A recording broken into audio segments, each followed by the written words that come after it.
Bueno, entonces les doy la bienvenida a esta 15ª edición del Congreso de Enseñanza del Diseño y que su gestión se realiza en el marco del Instituto de Investigación de nuestra facultad en la Universidad de Palermo. Y este instituto actualmente abarca las siguientes áreas: la de formación de posgrado, que incluye la maestría de la cual yo colaboro, así que si hay alguien interesado en eso me puede contactar por privado después. Después seguimos con el doctorado y por último el postdoctorado, que ya hemos tenido algunos egresados y gente que ya está haciendo el postdoctorado, afortunadamente. Por otro lado, tenemos las actividades de investigación, que por supuesto que los posgrados la incluyen, que son las que llevan adelante el programa de investigación con más de 25 líneas que se publican en la serie Cuadernos, en la cual también colaboro, ambas cosas, maestría y cuadernos, con Fabiola Nopp, que es la coordinadora oficial. Y por otro lado, tenemos las actividades de difusión y proyección, que son el Congreso, la Red de Investigadores en Diseño, que invitamos a todas y a todos aquí que se sumen cuando puedan y gusten, ¿sí? En síntesis, desde las muchas actividades del instituto, ofrecemos capacitación de posgrado hasta el postdoctorado, como les decía, publicaciones para difundir las investigaciones y espacios como la red para dar a conocer los trabajos, ¿sí? En este sentido, el Congreso, como espacio de difusión y proyección, tiene la finalidad de compartir experiencias, planificar acciones conjuntas entre instituciones o entre gentes investigadoras e investigadoras que estén en las mismas temáticas, plantear temáticas justamente relevantes y concretar proyectos académicos e institucionales para enriquecer la formación de los diseñadores y las diseñadoras eh, del continente, de la región, de nuestra querida Latinoamérica, pero también del mundo, ¿sí? Y también para ofrecer una mejor calidad en el ejercicio profesional de todas las áreas del diseño y las comunicaciones, ¿sí? Y bueno, en este marco damos iniciada esta comisión en particular, que se llama, eh, es la comisión número A13, Metodologías del Diseño, que coordino yo. Mi nombre es Alejo García Cárcova, soy diseño industrial, como les decía, coordino el área de maestría, colaboro en la coordinación del área de maestría de cuadernos, pero también soy docente de la casa, como también docente en el Instituto de Tecnología Horta Argentina y en la Facultad de Diseño y Urbanismo y Arquitectura de la UBA, siempre especializado en el área de historia del diseño. Así que bueno, a modo formal ya de organización de la sala, entonces allí Nahuel, el moderador, dejó el orden, los nombres, ¿sí? Por orden de que ustedes van a presentar, así que le pido que sigamos ordenadamente esa lista que está en el chat. Espero que todos puedan verla, si no nos avisan. Y tienen 10 minutos por tema, o por artículo, o por exposición, ¿sí? Si, no sé si algunos tienen para compartir, ténganlo por favor a bien tenerlo en punta, como se dice, digamos, tenerlo preparado para no estar perdiendo el tiempo en eso. Y después, si nos queda un ratito, podremos tener algún debate que siempre es lindo para hacerlo. Así que sin más, damos comienzo a la comisión y empezamos entonces con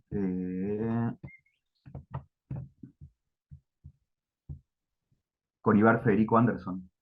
¿Estás por allí?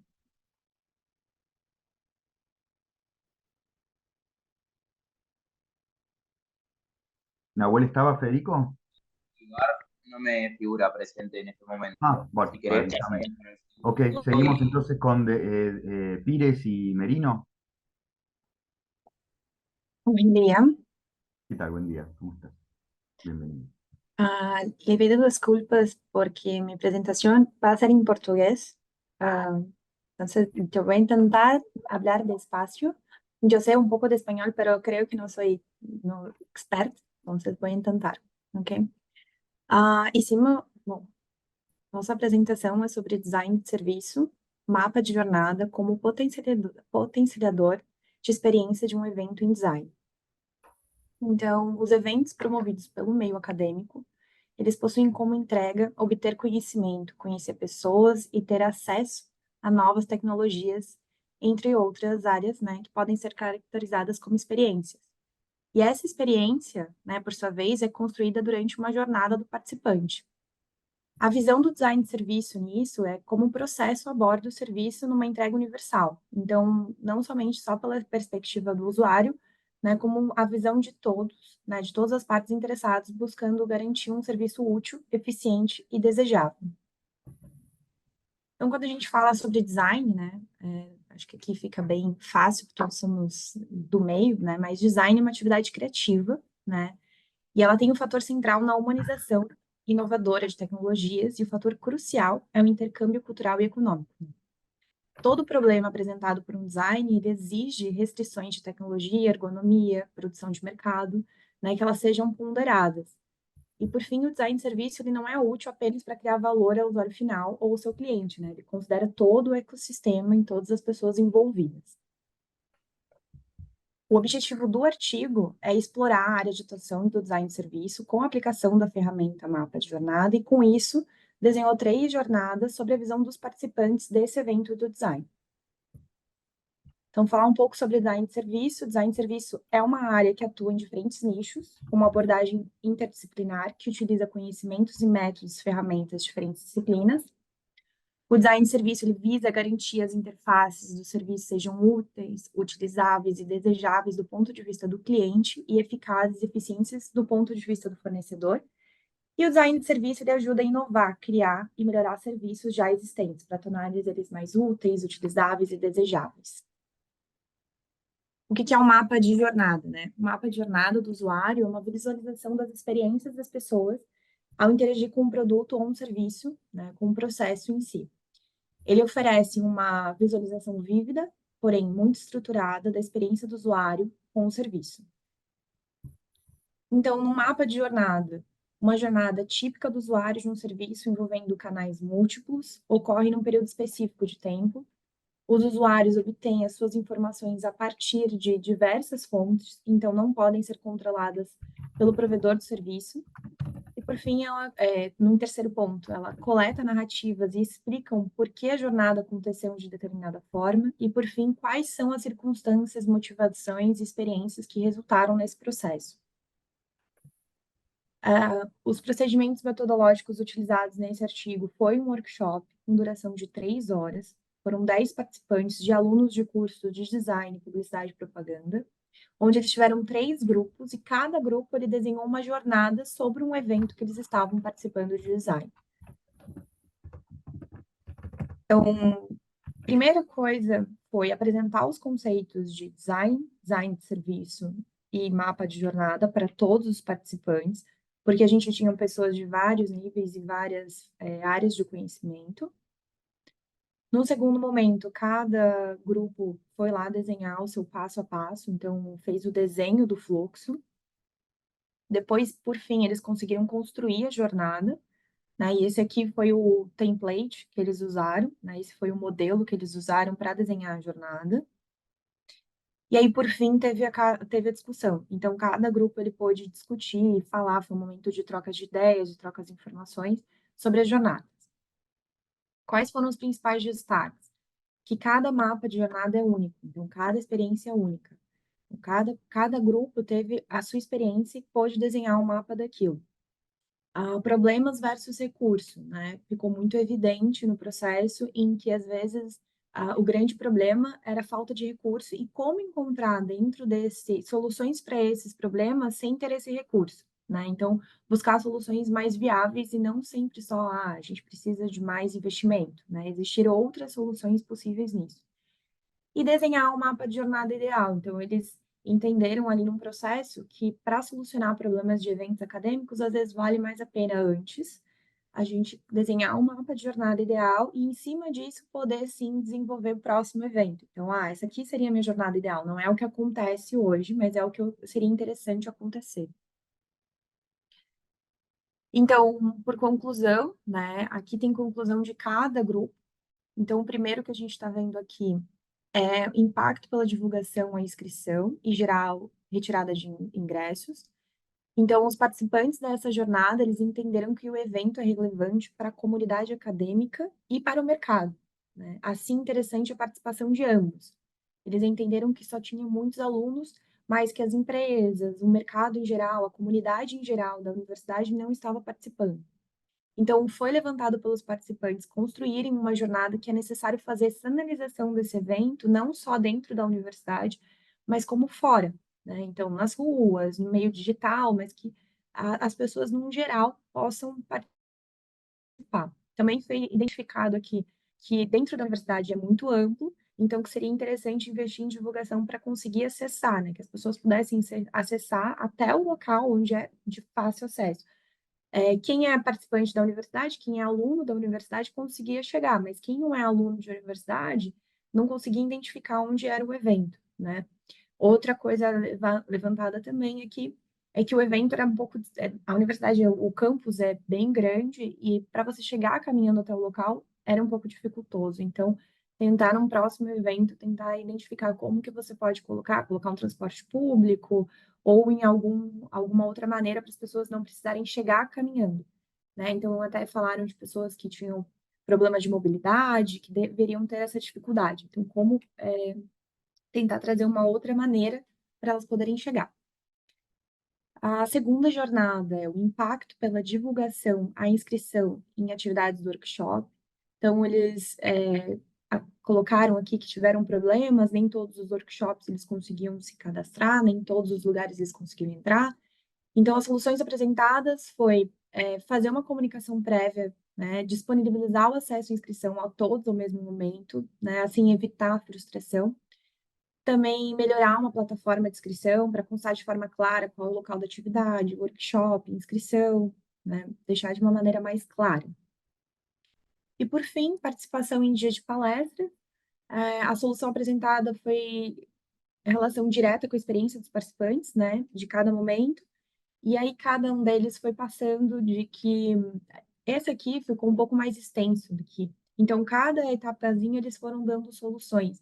Mas, de maneira geral, foi poder ter mais acesso, conseguir chegar de uma maneira melhor, ter mais acesso para poder falar. E aí, cada jornada ficou bem claro ali as frustrações de cada um deles, quais serão as soluções, né? Então, aqui foram as referências bibliográficas utilizadas para fazer o artigo. E, por fim, é isso. Então, quero agradecer. Bueno, muchas gracias, Ariane. Gracias.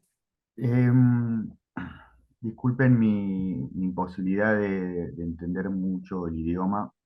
Lo Sim. que sugiero por ahí para una próxima participación es, se agradecería si pudieran poner la presentación en español, entonces acompaña eso el discurso, acompañaría un poco Sí, para sí, sí, poder sería mayor mejor. comprensión.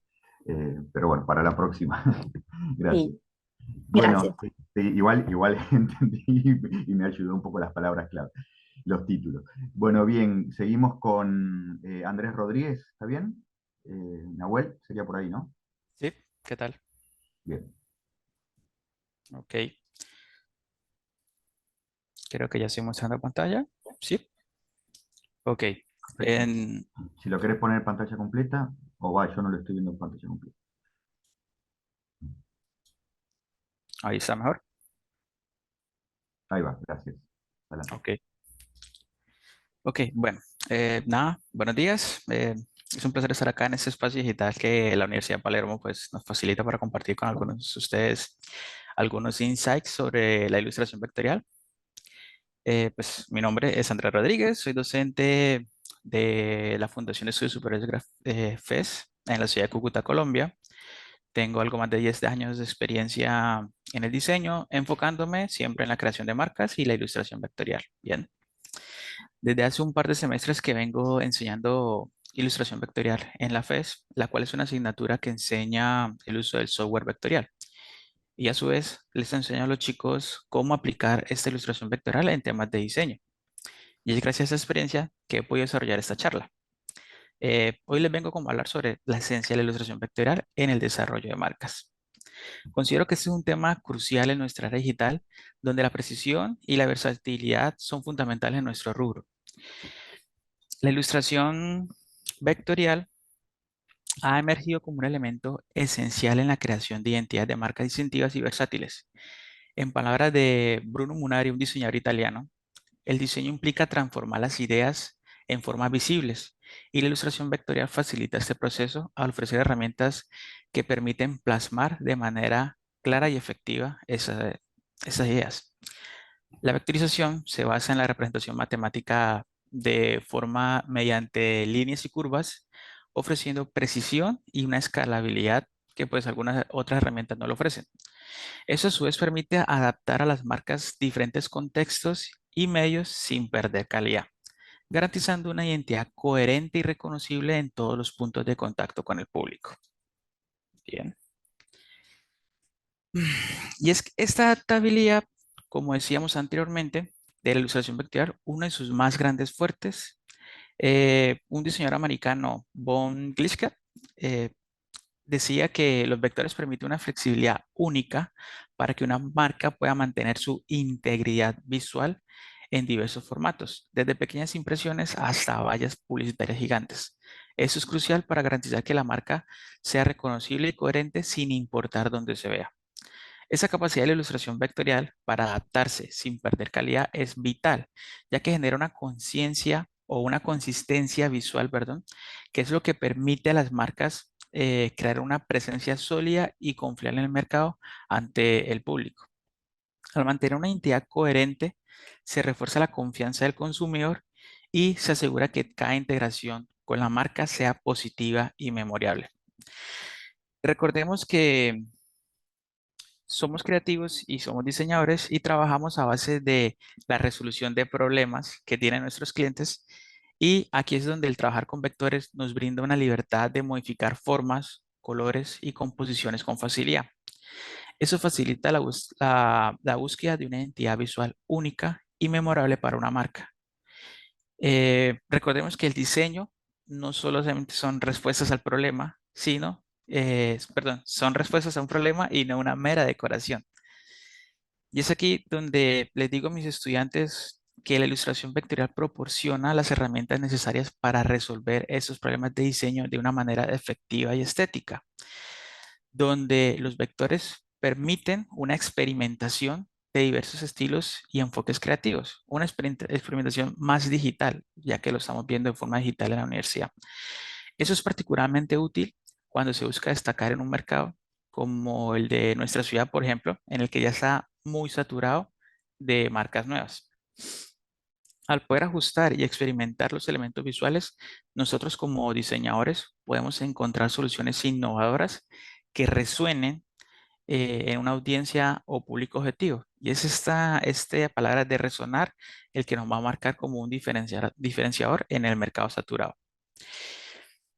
Para lograr esto, les recargo a mis estudiantes que sus trabajos deben desarrollarse pensando en la percepción de una marca por parte del público. ¿Y cómo logran esto? Les digo siempre que piensen en dos apartados. El primero es el impacto de la fidelidad del cliente. Sabemos que una entidad de marca sólida y consistente puede aumentar la fidelidad del cliente y diferenciarse o diferenciar a esta empresa de sus competidores. La ilustración vectorial juega un papel clave en esto, al permitir una coherencia visual que refuerza la confianza y la familiaridad del cliente con dicha marca. La segunda es la adaptabilidad a las tendencias del mercado. Les digo a mis estudiantes que el entorno empresarial real está siempre en constante evolución y que sus propuestas deben tener la capacidad de adaptarse a estas evoluciones y para ello la flexibilidad inherente de la ilustración vectorial facilita la actualización y modificación de elementos visuales, ya sea para reflejar cambios sutiles o en la estrategia empresarial o responder a nuevas demandas de mercado con cambios mucho más perceptibles por el público. Y y hablando también, ya en una era mucho más digital como la que estamos hoy en día, los consumidores interactúan con las marcas a través de múltiples canales y mantener una identidad visual coherente es fundamental para crear una experiencia de marca unificada y memorable. Ya no estamos hablando solamente de un formato análogo, sino que también estamos ya formando en formatos analógicos, digitales y en cuanto a digitales, pues estamos hablando de sitios web, redes sociales y otros puntos de contacto que pues hoy en día las marcas están explorando. Y pues lo último que también les pido a los muchachos es que en sus trabajos impacten ya que el consumidor tiende a asociar los diseños visuales de alta calidad con marcas confiables y competentes. Según varios estudios realizados, una estética limpia y precisa, como lo ofrece la ilustración vectorial, puede mejorar significativamente la percepción de profesionalidad y credibilidad de una marca. Resumiendo esto, le digo a mis muchachos, ustedes tienen, pues en la ciudad, digamos que hay un boom de cervezas artesanales y pues hay tanta cerveza artesanal, hay tanta saturación de este mercado, pero las etiquetas o el desarrollo de la marca de las mismas como que no es un plus que ellos, los fabricantes, están apuntándole y literalmente se ven como cervezas de mala calidad. Entonces les digo a ustedes, ustedes van a probar una cerveza nueva al mercado que tenga una etiqueta de mala calidad que no les llame la atención o van a seguir consumiendo las etiquetas de grandes empresas. Entonces sí, es más o menos ese el ejemplo con el que yo lo redirecciono fácilmente para esas partes. Y pues en un resumen, la ilustración vectorial es una herramienta poderosa para la creación de identidades de marcas sólidas y adaptables. Su capacidad para ofrecer una precisión y una escalabilidad y versatilidad la convierte en una herramienta invaluable para los diseñadores y especialistas en el marketing. Mirando hacia el futuro, la ilustración vectorial seguirá siendo esencial para crear marcas distintivas y adaptables en un entorno digital que siempre está en constante evolución. Y es esta versatilidad y la precisión que ofrece la ilustración vectorial, eh, que pues son un plus que siempre serán valoradas por profesionales del diseño e incluso en el del marketing. Y pues nada, ha sido una charla súper rápida. Solo me queda las gracias por su atención y por acompañarme en este momento. ¿Vale? Bueno, muchas gracias, Andrés. Luego, si tenemos un ratito, si alguien tiene alguna cosa. Pueden ir también sumando preguntas o comentarios en el chat, por supuesto, como para después retomar. Incluso los autores pueden ir respondiendo también por allí. Y por otro lado, seguimos con las presentaciones. En este caso, seguimos con José Hernando Vergara Villarreal. ¿Estás por allí? Sí, buenas, ¿qué tal? ¿Cómo estás? Bien, buen día a todos. Bien. Sí, creo que ya se ve, sí. Pues, Ahí va, cuando gustes. vale. Pues nada, a todos, buenos días. Primero, pues, gracias por el espacio. En la Universidad de Palermo, pues, esa es la segunda vez que tengo la oportunidad de, digamos, de desarrollar una conversación de ese estilo. Pensaba, obviamente, en metodologías de enseñanza. Me presento, mi nombre es José Vergara, soy docente de la Fundación de Estudios Superiores Confanorte, pues, de la ciudad de Cúcuta, Colombia. Eh, También soy arquitecto de profesión, magíster y diseñador gráfico. He tenido la oportunidad de vincularme a la educación desde diferentes perspectivas, pensando en cómo yo puedo de alguna manera generar diferentes estrategias para poder llevar el diseño a otro nivel. Dentro de esas características está vinculado también la forma en la que mis estudiantes entienden el diseño y cómo a través de la interdisciplinaridad y cómo se pueden compartir con otras áreas del diseño, pueden tener, digamos, facilidades a la hora de entender el diseño desde una perspectiva un poco más amplia, mucho más panóptica y con aras, obviamente, de conseguir resultados mucho más profesionales y resultados que impacten visualmente. En el día de hoy quiero compartirles, gracias a estar impartiendo la asignatura de arquigrafía, que hace parte del programa de diseño gráfico de aquí de la universidad, pues una metodología que he ido aplicando exponencialmente, teniendo en cuenta que ha sido obviamente caracterizada por los resultados de los estudiantes. Lo primero, lo más importante es entender que esta metodología busca impulsar una de las áreas del diseño más importantes, que es en este caso es el branding. Con este concepto de arquigrafía, entendemos cómo el branding supera esas barreras en las cuales dejamos de pensar en el diseño de marca simplemente en un formato bidimensional a un formato tridimensional. ¿Listo? Por otro lado, también buscamos que a través de esta metodología podamos ser mucho más sensibles con el espacio. Y he tenido la oportunidad de que, como soy arquitecto, también impartir esa sensibilidad espacial a mis estudiantes de diseño. ¿Listo?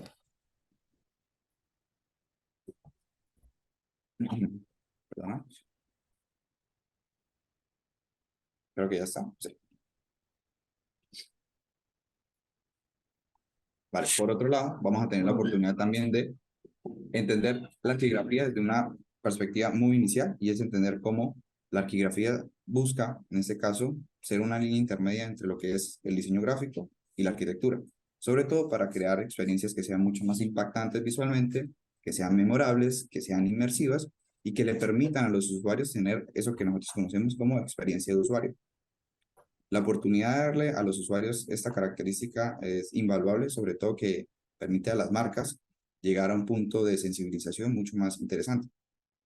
Como lo dice acá, y hace parte también de un mensaje recurrente que le doy a mis estudiantes, es no hablar simplemente de colocar un logo en una pared, sino que la experiencia vaya mucho más allá y tengamos la capacidad de ser sensibles con el espacio, pero al mismo modo utilizar muchas otras herramientas que tiene el diseño para poder hacer llegar eso que quiero como objetivo de marca.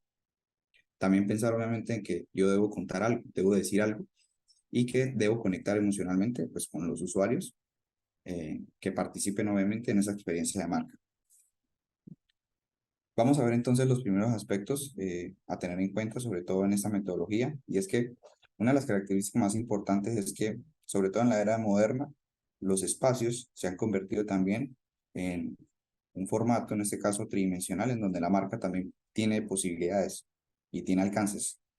Las primeras características que debemos tener en cuenta para poder desarrollar están ligadas obviamente a que el espacio se convierte en otro elemento esencial, ¿vale? Al igual que la papelería, al igual que las redes sociales, ¿sí? Tanto medios impresos como digitales, el medio espacial también se convierte en un elemento esencial del branding y el desarrollo de marca. Lo primero y lo más importante es tener en cuenta cómo se puede, en este caso, comprender la marca a profundidad, entender sus valores, entender su personalidad, su público objetivo. Por otro lado, entender el espacio y el contexto. No solamente es yo colocar la marca en sí misma, sino también entender dónde se va a ubicar esta marca. Si es un restaurante, entender su contexto cercano, cuáles restaurantes hay cerca o cuál es la visibilidad que yo tengo frente a otros lugares. Cuando hablamos de generar una, digamos, coherencia visual, es que todos los elementos, tanto físicos o digitales o impresos, tengan una misma lógica, que tengan una misma sensibilidad, pensando obviamente en lo creativo que puede llegar a ser esta parte del branding. ¿Listo? Y finalmente, como ya lo he mencionado anteriormente, parte de la experiencia del usuario y cómo se vuelve mucho más inmersivo, cómo genera muchas otras características, como lo puede ser la accesibilidad, la inclusión, la comodidad o la fluidez, en este caso, de la marca en el espacio. Algunos usos o algunos resultados que se tuvieron en cuenta gracias, digamos, al uso de esta metodología es poder llevar, digamos, procesos arquigráficos en donde la marca, eventualmente ya conocida, puede adaptarse a lugares completamente distintos, darle la oportunidad a que cualquier marca se pueda adaptar a cualquier espacio. Aquí algunos ejemplos que desarrollaron algunos estudiantes, y lo que me gusta también parte de esta metodología es poder llevar a los chicos a contextos completamente ajenos a lo que ellos pudiesen hacer como diseñadores. Un restaurante, un hotel, un colegio, espacios que son completamente distintos a lo que nosotros estamos o que consideramos normalmente parte del diseño. Y pensar más allá, en este caso, en el espacio. La metodología es muy sencilla y tiene 4 fases. La primera es entender el espacio, la arquitectura, para poder crear una marca, ¿vale? Uno de esos ejemplos muy sencillos que siempre me gusta mencionar es el edificio de la Casa de la Música, diseñado por Sitemaster, en donde pues presenta una marca que está relacionada directamente al espacio, ¿sí? O a la morfología, en este caso, de la arquitectura. Por otro lado, la marca es flexible y adaptable, ya que busca, en este caso, independientemente del espacio, podemos tomar una marca, cualquier ejemplo puedo tomar, no sé, Burger King, y esa tiene que tener la capacidad de adaptarse a cualquier lugar. Esto lo hace, en este caso, flexible y al mismo tiempo lo hace adaptable. Por otro lado, hay que entender que la marca también debe ser independiente de los lugares. Y esto es sacarnos obviamente del contexto en el que tenemos que depender de 4 paredes específicamente para saber cómo debe funcionar una marca.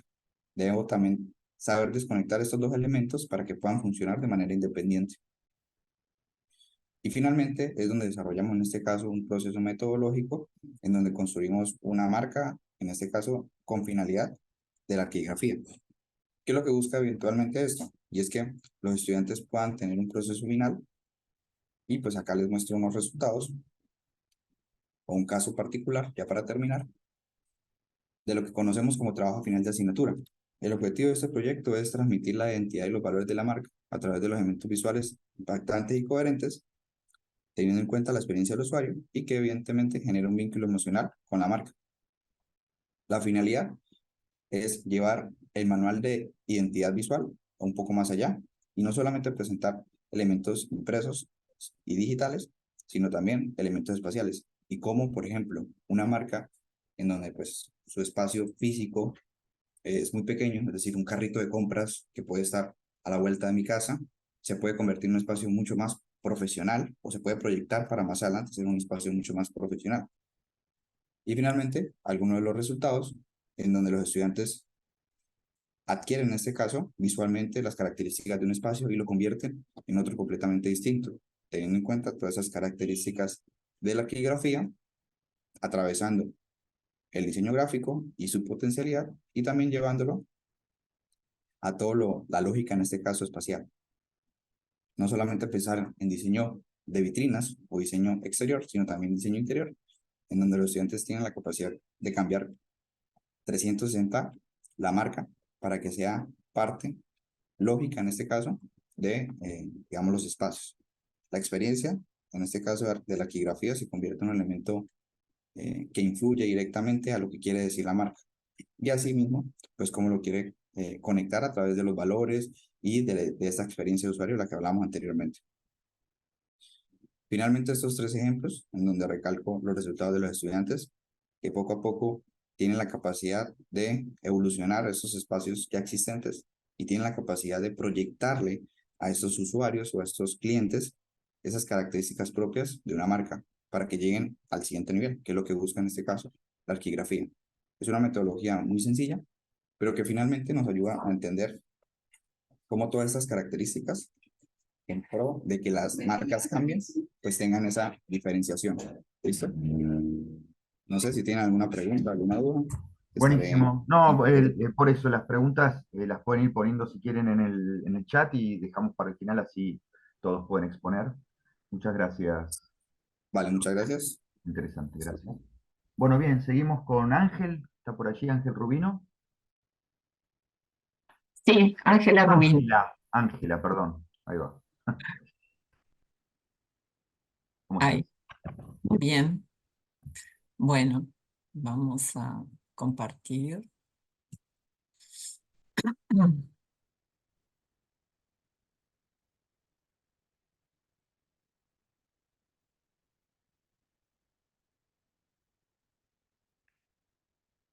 Ahí.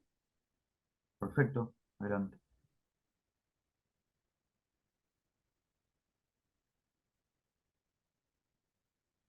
Ay, perdón. Creo que No, si le pones sacar panel de, a ver, ahí ¿eh? donde estabas, ahí donde habías entrado, los tres botoncitos, los tres puntitos, Sí. ahí donde dice mostrar, a ver, Video. ahí va. Ah, no. No. Ocultar, no. Porque les molesta esto, ¿verdad? Sí, corta un poco la mirada, la visión. Sí, bueno. A ver, vamos a tratar de Ahí va. sacarlo. Sí, ahí está perfecto. Ahí.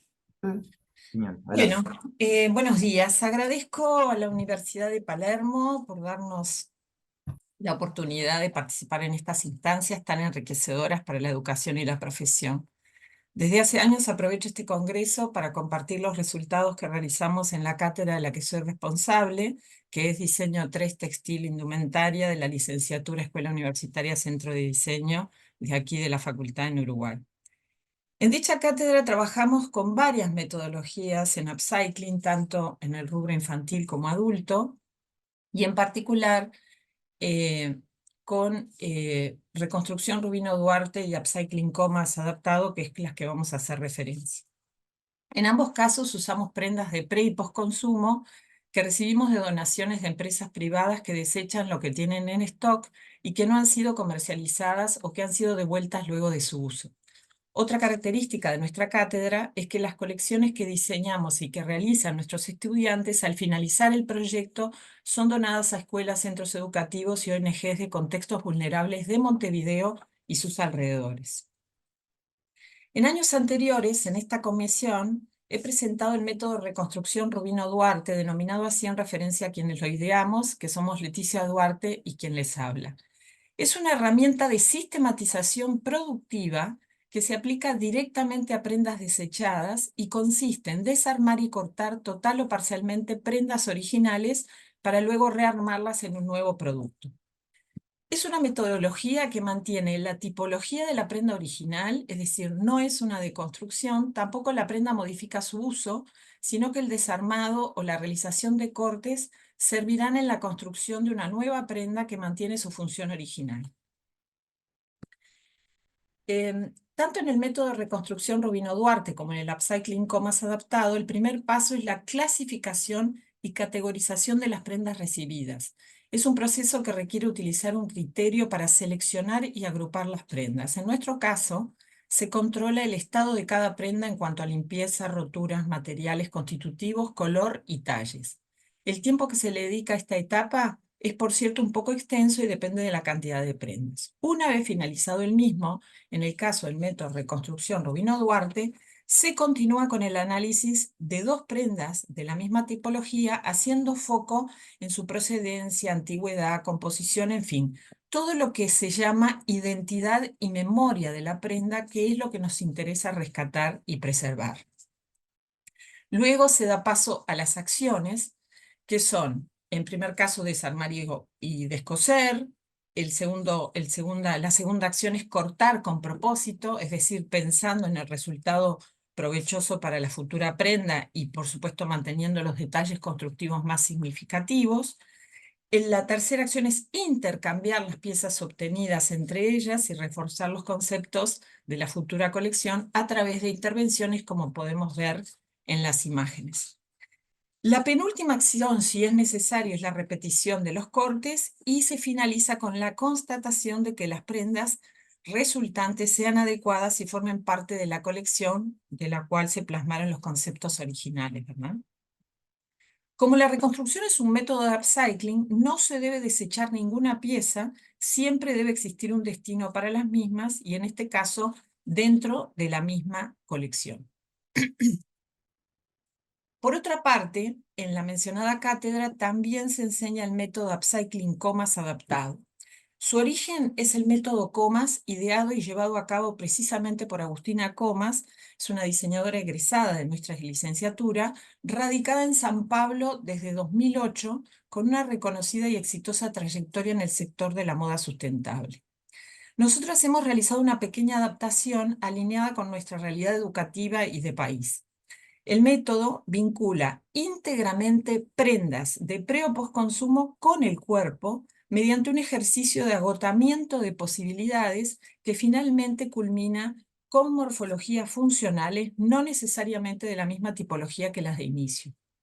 La vinculación de las prendas con el cuerpo desde todas las formas posibles de uso es lo que se denomina la gimnasia cerebral, es decir, el ensayo de pensar con el cuerpo. Luego se continúa con el error y el defecto como formas de construcción, y esos defectos pueden ser desde tamaño, teñido, de manchas, de roturas. Por lo tanto, estamos en un proceso sí de deconstrucción-construcción que puede ocurrir que nos enfrente al diseño. Por restricción, es decir, tenemos que cortar y rearmar con ejes cartesianos, o bien reducir y aumentar dependiendo de los restos en desuso si es necesario. El tercer paso de esta metodología es preservar el conocimiento congelado, es decir, mantener las costuras y los detalles representativos de las prendas que nos permiten preservar la energía utilizada. A partir de estos dos métodos que necesitaba hacerles un refresh, es que compartimos y tratamos con mucho respeto de analizar los aspectos positivos y negativos de aplicar estos métodos en la industria local. Estas reflexiones se apoyan en la investigación y entrevistas presentadas en el libro Atinando al ojo del cíclope, la remanufactura y otros modos de accionar nuestras prácticas del vestir, de la diseñadora colega de nuestra cátedra, la magíster Lucía López Rodríguez, y por mi parte en la consulta a algunas empresas del ámbito privado que conozco de primera mano y que trabajan produciendo para la industria local uruguaya en sus propios talleres y con mano de obra local. En el cuadro lo que podemos ver es una síntesis comparativa y la referencia de lo positivo y negativo es referido a la industria tradicional. Nosotros no nos podemos olvidar que en nuestro país y en la región es lo que prima. Es decir, estos métodos sustentables son resistidos en cierta medida por la industria. Entonces lo que nos permitimos hacer desde la cátedra es investigar si son factibles y en realidad lo que mostramos en este cuadro es que si bien los dos métodos son sustentables, se reutilizan desechos y se reutilizan las prendas de pre y postconsumo, a veces en la industria tradicional nos dicen que, bueno, que ellos también trabajan con el tema de economía circular, que es a veces cuestionable, ¿sí? Sobre todo en estos momentos en los cuales no queremos seguir agregando más desechos ni más en el mundo. ¿Qué cosas tiene de positiva estos métodos? Bueno, para nosotros el tiempo de corte y el tiempo de armado es un plus. En el caso de la industria tradicional, lo que se habla mucho es de los tiempos vertiginosos que tienen que ver con la moldería, el corte y el armado, que como están en línea y en producción, eso es una cosa que ya se hace fácilmente, y eso da un tiempo de confección total, y todo esto siempre se traduce en precio, ¿no? O sea, en el costo total de la prenda. En el caso de reconstrucción y upcycling, nosotros siempre apelamos a esa producción limitada, a eso de media escala, porque es cierto que a veces no necesitamos hacer tanta escala y tantos miles de prendas, por lo menos es la visión que desde la cátedra tenemos. En los aspectos negativos, que eso también a veces se hace un reclamo desde la industria tradicional, es que, bueno, capacitar a las personas en estos métodos sí lleva un tiempo y lleva una expertise, y eso, por supuesto, en la industria eso se traduce en el precio, en el monto. La clasificación de las prendas, como ya les mencioné, el tiempo de piense, de desarmar y cortar, el tiempo de moldería, que después, porque estos procesos no son para hacer una pieza única, sino que también se pueden replicar, y por eso es que generamos fichas técnicas, al igual que en la industria. El tiempo de confección total, en todos los casos, está de la mano también de la calidad de las prendas. Es decir, que siempre estamos pensando en que la calidad debe ser óptima. Y por supuesto, la producción limitada, que para la industria puede ser algo negativo y para nosotros es algo positivo. Es una investigación que hace años que la venimos haciendo, son resultados que siempre estamos tratando de seguir aportando y seguir viendo de qué manera trabajarlos y de qué manera se puede concientizar a la industria. De hecho, Lucía López Rodríguez trabaja en capacitar personal de las industrias o de algunas marcas que son las que a veces la solicitan. Por lo tanto, en las reflexiones nos gusta hacer como estas apreciaciones. En primer lugar, bueno, Lucía menciona que por tratarse de una forma nueva de producir a nivel industrial, la remanufactura tiene como desafío técnico adaptarse a los sistemas de confección convencionales, pero paralelamente los sistemas convencionales deben adaptarse a las posibilidades de aquella. O sea que esto requeriría un diálogo constante de todos los participantes. Y también mencionarles alguna reflexión de, no sé si la conocen, Juliana García Velo, es una diseñadora argentina que hace años que está en los Países Bajos. Ella dice que hace un tiempo me cuestionaba si el upcycling podría ser una solución a escala para la industria más grande. Y estos últimos años me empecé a dar cuenta de que la solución no es cambiar las estructuras pequeñas o adaptar el upcycling al sistema de la moda actual, sino que a veces hay que cambiar todo el sistema. Lo que realizamos en Diseño 3 no es la solución por excelencia, pero sí es un aporte a lo que vivimos cotidianamente en el mundo de la indumentaria. No queremos imponer un único pensamiento a nuestros estudiantes, pero sí compartir una mirada responsable. Muchísimas gracias. Bueno, muchísimas gracias, Ángela, muy interesante también. Ya ahí habían mandado algún comentario en el chat, si querés ver esto para luego, si nos queda tiempito. Muy bien, muchas Buenísimo. gracias. No, a vos, gracias. Seguimos con Pedro Uriel Sánchez Zárate, ¿puede ser?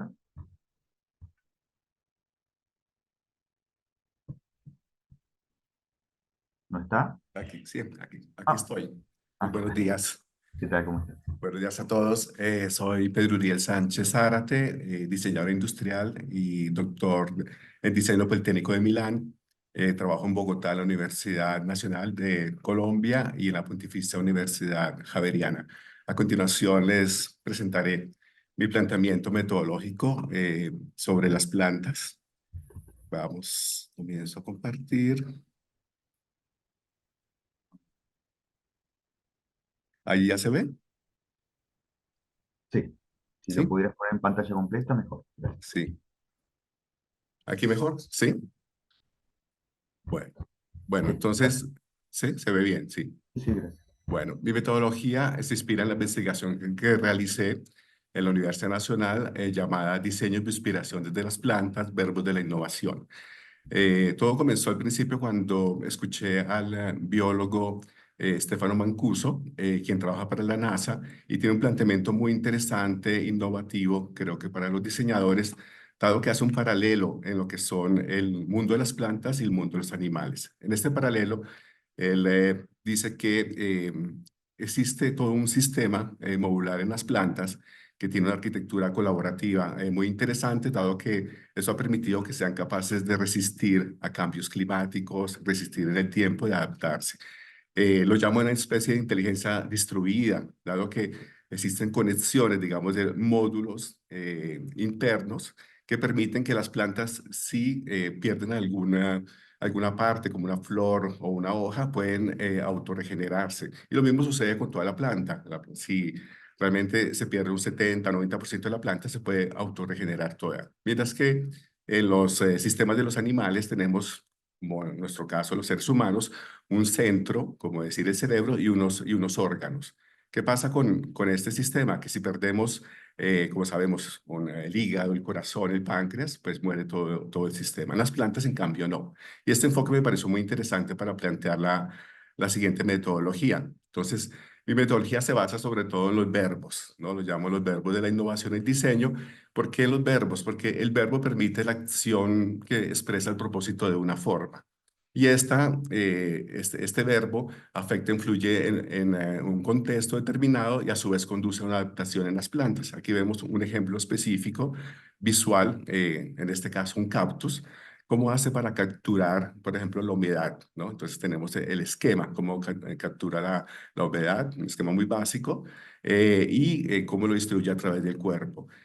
Esto nos conlleva una posible innovación, posible aplicación en el diseño, como lo vemos en la parte de la derecha superior, ¿no? Que se ha experimentado ya en desiertos, así como los cactus captan, esta humedad se está ya aplicando en zonas desérticas muy secas. Entonces, la metodología parte de este principio, y aquí lo vemos un poco más específicamente, la estructura de la metodología. Planteo una recopilación de información, sobre todo para proyectistas, donde esta base de datos tenga toda una serie de verbos definidos y en qué parte ese verbo acción se realiza, en qué parte de la planta, ¿no?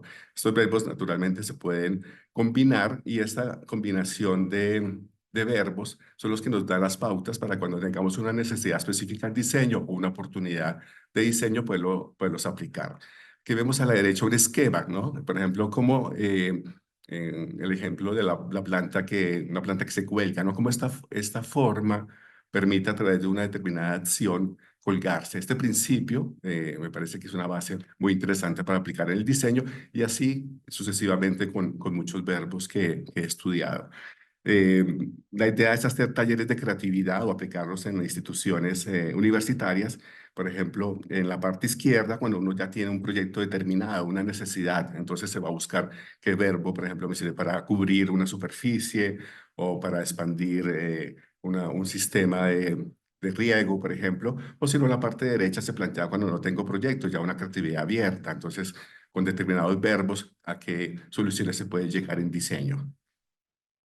Vamos a algunos ejemplos de verbos que he explorado, que son muy interesantes. En este caso, por ejemplo, el verbo trepar, ¿no? Esta planta, cómo percibe, según Mancuso, parece casi que viera, no solamente percibe la superficie, cómo va trepando, lanza una especie de raíces de manera casi en desorden, y a medida que va lanzando esas raíces, sigue la siguiente parte de manera telescópica. Pues me parece demasiado innovativo para aplicar en el ámbito del diseño. Veamos otro ejemplo de trepar. Esta planta también percibe una determinada superficie y lanza una especie de zarcillos, parecen unas manos que van agarrando con una especie de chupas, se van agarrando en la superficie y van subiendo. Entonces, parece que las plantas fueran estáticas, en realidad tienen movimiento de diferentes maneras. Otros ejemplos más interesantes sería como el verbo atraer, ¿no? Como se denomina el concepto de diseño orientación. Prácticamente los insectos ven esta especie de superficie, son como pistas de aterrizaje, y allí el diseño de la planta durante millones de años de evolución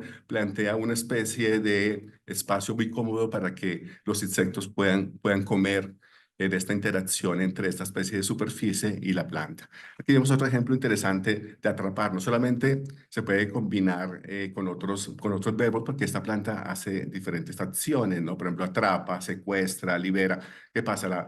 Las moscas perciben un olor fétido y entran, eso parece una especie de cono útero, entran dentro de la flor, la flor se cierra, secuestra el insecto se desespera, come algo, pero no totalmente se llena, y al desesperarse, después de un tiempo se abre la flor, perdón, sale el insecto a buscar otra planta, y es una manera de polinizar. Pero es súper interesante toda esta secuencia de verbos. Otros ejemplos más, hospedar, ¿no? Esa planta no se alimenta a través de las raíces, sino crea una especie de piscina, ¿no? Aquí parece que hipotéticamente, pues no se sabe porque no podemos entrevistar a las plantas. Según algunos biólogos, atraen a insectos y hasta ranas a través del color. Tenemos aquí una especie de piscina y es una simbiosis, permite que los insectos y ranas vivan allí, y de sus residuos orgánicos la planta se alimenta. Ok, otra manera de hospedar, ¿no? Estas parecen espinas, en realidad son casas para que los insectos benignos protejan a este tipo de plantas. Voy un poquito más rápido, estoy casi terminando. Verbo traspasar. Esta planta permite que pase la luz y el agua para que las demás plantas puedan vivir. Es un altruismo, digamos, colectivo. Otros piensan que son plantas que engañan como si estuvieran enfermas para que los insectos no se las comen. Engañar, aquí es súper interesante esta carnívora, el insecto se acerca, ve como una especie de catedral con vitrales, es engañado, y al final al acercarse a la planta, si la toca se desliza por las paredes y es consumida por la planta. Y bueno, para terminar, ya he comenzado a aplicar este tipo de metodología de los verbos. Entonces vemos cómo los chicos pueden escoger un verbo determinado y tratar de aplicarlo ya en el mundo del diseño industrial. Gracias por todo y creo que estoy a tiempo de terminar. Sí, perfecto, Pedro. Muy interesante. Bueno, Muchas gracias. bueno, a ustedes, gracias. Después tenemos alguna pregunta, supongo. Ujú. Gracias. Bien, seguimos entonces con Sergio y Gisela, ¿puede ser? Por favor. Si quieres dejar de compartir, Pedro. Gracias. Ah, sí. Hola, buenos días. ¿Qué tal? Buen día. Oh, buenos dias. Um minuto. Botou, Sérgio? Sim, nós vamos fazer nossa apresentação em português, mas vamos falar devagar. Os textos estão traduzidos em espanhol. Eu vou pedir um pouco de desculpas, eu estou resfriado, então eu vou falar mais devagar também por conta do resfriado. Eu sou Sérgio Sudzilowski, sou doutor em design. Escrevi esse artigo junto com a Gisela, uma grande amiga e companheira com quem escrevo há muitos anos. Esse artigo, ele nasce de uma observação que nós fizemos há muitos anos, nós vemos fazendo há muitos anos. Nós damos aula de metodologia de projeto e escrevemos sobre metodologia de projeto já há muitos anos, e nós vimos observando que muito se fala, muito se escreve sobre metodologia de projeto no século XX, ao longo do século XX, mas muito pouco se fala, muito pouco se pensa sobre o surgimento do projetal, o surgimento do pensar projeto, principalmente quando o desenho industrial ainda nem era o desenho industrial propriamente dito, quando o projeto estava começando. Então, o nosso artigo investiga um momento quando o design ainda não era design, o pré-design, o proto-design. Então, nós nos propusemos a fazer uma abordagem histórica quando nós estamos fazendo um paralelo entre a metodologia de projeto e a metodologia científica. Nós estamos comparando as fases da metodologia científica com a metodologia de projeto, no geral, e mais especificamente a metodologia do projeto em design. O objetivo do nosso artigo é tecer as conexões possíveis entre esses dois universos, da metodologia científica e da metodologia de projeto. E a gente vai investigar isso lá atrás, a partir do método cartesiano, a partir do René Descartes.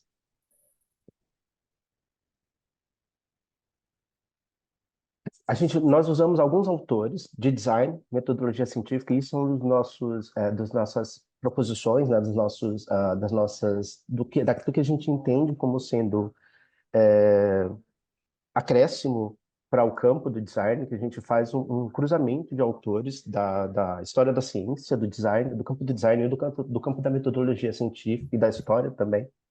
A gente vai trazer autores que vão propor algumas divisões de fases históricas e de fases do campo do design, como Gustavo Bonfim, como Falcon e Moura, e a gente vai usar esse tempo histórico antes do surgimento da modernidade, antes do contemporâneo também, para mapear essa macrofase, que a gente vai chamar de macrofase histórica, onde o início, né, esse momento pré-moderno, ou até chegar no moderno, onde esse pensar moderno começa a ser construído. O Gustavo Bonfim, por exemplo, ele vai falar que nesse momento antes, né, do design, ele já vai entender que existem alguns vestígios do pensar design ou do fazer design que podem ser localizados. Ele vai dizer, por exemplo, que se a gente entende que existem modos de fazer, modos de produção e modos de pensar que são influenciados por tecnologias ou por modos de fazer ou modos de pensar em cada época, que são condicionantes, a gente pode dizer que se no meio de produção, no meio de pensar, no meio de fazer medieval, artesanal, a gente já encontra vestígios de uma produção semelhante à produção do design, a gente poderia dizer que a gente tem uma espécie de design artesanal. E se a gente tem esse design artesanal, a gente pode ter um proto-design, logo um proto-projeto, uma proto-metodologia. Da mesma forma que, quando a gente vai começar a ter o início da divisão de trabalho nas corporações de ofício, a gente começaria a ter um design manufatureiro. Logo, a gente começaria a ter um proto-método projetual também. E é nesse momento que a gente começa a estabelecer as comparações com a metodologia científica e o método cartesiano. Então, a gente faz essa comparação no artigo entre esse proto-método projetual, a metodologia científica, a gente equivale os dois, com o método cartesiano e o projeto arquitetônico, o surgimento do projeto arquitetônico proposto pelo Filippo Brunelleschi. Então, a gente vai comparando essas instâncias e mostrando o quanto de semelhantes eles têm nesse momento histórico. Uma vez que a gente entende que se existe o registro da ideia, se existe o registro do projeto, do processo, a gente está falando de coisas semelhantes que estão acontecendo nesse mesmo momento histórico. Gisela. Vamos lá. Bom dia. Então, eu vou falar um pouco agora de um exemplo. A gente vai dar um exemplo para que isso se torne mais tangível. E, a título de exemplo, a gente trouxe para ilustrar a invenção de Gutenberg. Então, no próximo slide, a gente vai fazer... Sérgio, você pode botar no slide em espanhol? No próximo. Ah, tá, isso. Nós vamos fazer uma comparação entre o método cartesiano e o método projetual. Então, no método cartesiano, por exemplo, ele fala, tem algumas diretrizes, né? Então, são 4 grandes diretrizes. Aí a gente vê não aceitar nada como verdadeiro. Em paralelo, no método projetual, é a etapa de identificação de um problema ou necessidade e um levantamento de evidências ou etapa de problematização, por exemplo.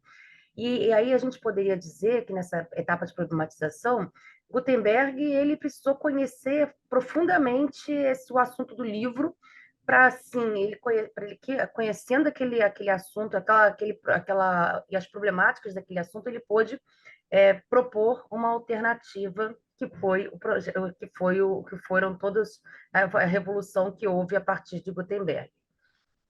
O segundo é dividir em partes mais pequenas. É o problema. Então, essa divisão do problema em pedaços menores para compreender e, assim, facilitar a resolução e análise de decomposição de problemas em partes menores e mais gerenciáveis. Bom, o que o Gutenberg fez? Ele inventou os tipos móveis. Então, quando ele inventou os tipos móveis, ele desmanchou aquele problema para depois, a partir de vários tipos, criar várias páginas diferentes. E a terceira parte é partir de soluções do mais simples ao mais complexo, tentando estabelecer relações. O que ele fez? Ele entendeu a execução das tarefas, o que seriam postas sintetizou esse material e ele pensou no reaproveitamento do material para poder dos tipos para poder fazer uma outra publicação. E, por fim, a quarta e última enumeração é você pensar em fazer enumerações, leis e enunciados. Bom, o que é isso, se não ele pensar no fato de, bom, eu fiz um livro, e o próximo, como será?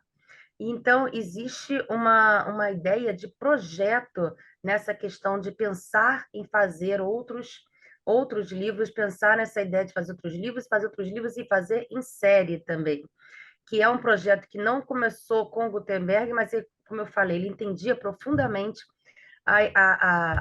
o fazer para poder propor uma revolução.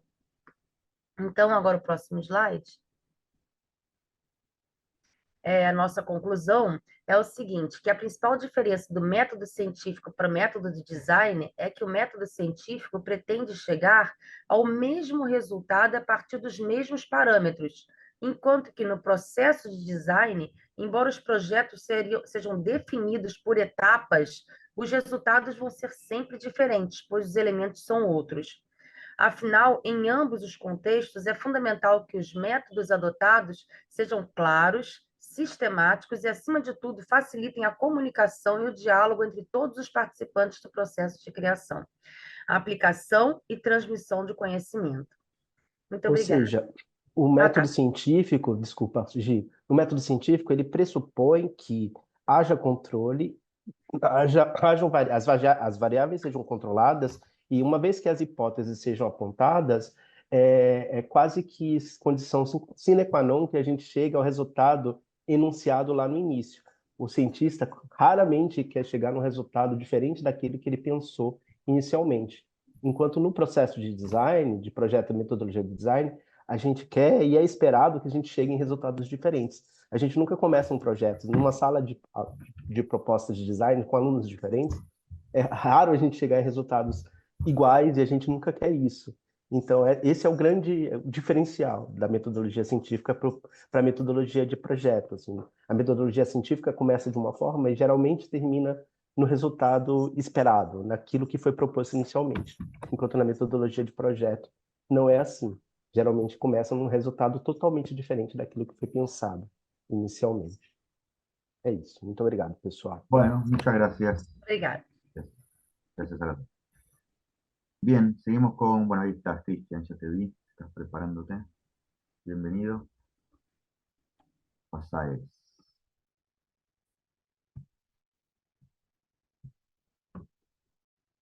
Ahí estamos. ¿Se escucha bien? ¿Se Sí, escucha? lo puedes poner en pantalla completa. A ver. Voy.